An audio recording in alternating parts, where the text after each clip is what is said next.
साथियों, सनातन धर्म में मैं प्रणमित एम.ए. समासा गोरखपुर विश्वविद्यालय गोरखपुर वर्ष 1962 बतसगुट्टी ब्राह्मण x NMS referral hospital Mairwa.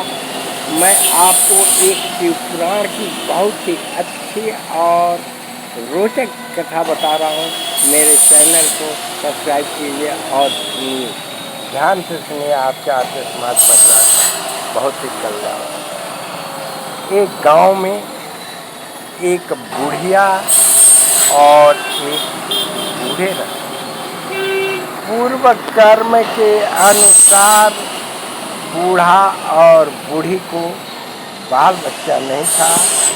वृद्धावस्था में बच्चे हुए भी तो वो बाहर कमाने खाने लगे।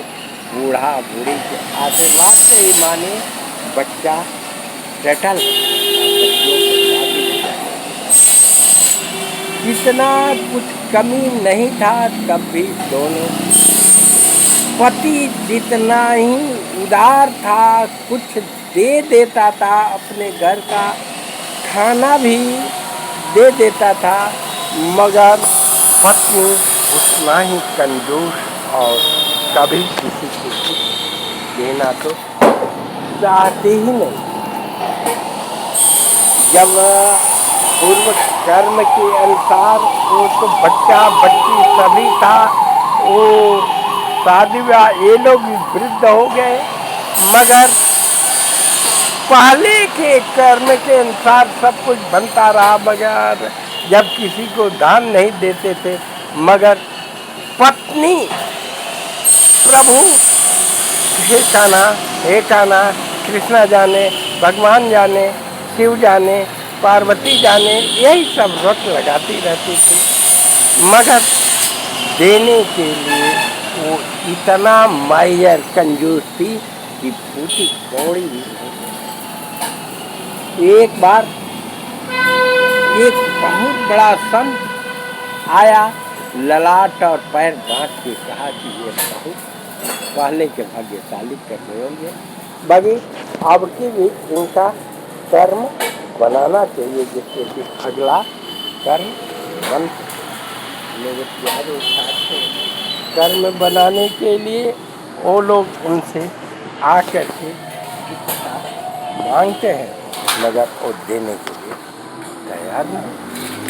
तो विष्णु लोक तक इसका प्रचार हो गया कि बुढ़िया कुछ नहीं देती है, अब की बार उसका उद्धार कैसे होगा। माँ पार्वती के साथ भोलेनाथ आते हैं और कहते हैं कि इसका तो उद्धार के लिए कुछ करना ही है।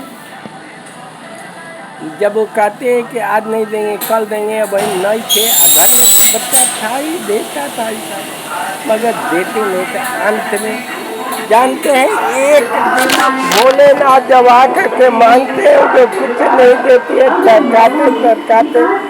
जब कहती है कि इस समय आइए, भोलेनाथ आते हैं और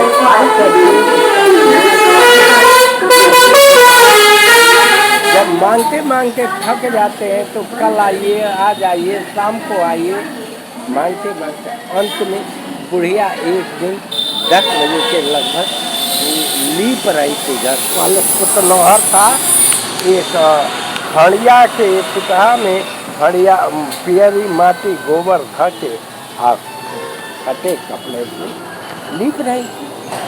भोलेनाथ आए और कहे कि भिक्षाम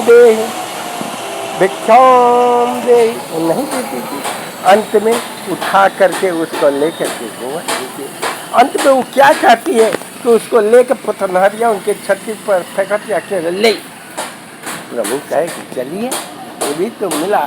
वो आए मंदिर और उसको पहले पानी से खूब धोए, गंगा में धो करके, सर्फ से साबुन से धो करके, और उसका जब एकदम स्वच्छ लकलक हो गया, उसका बत्ती बना करके और मंदिर में चढ़ाने लगे, जिससे बूढ़वा तो दानी था, बुढ़िया भी प्रभु का स्मरण करती थी, भी दान नहीं करती थी।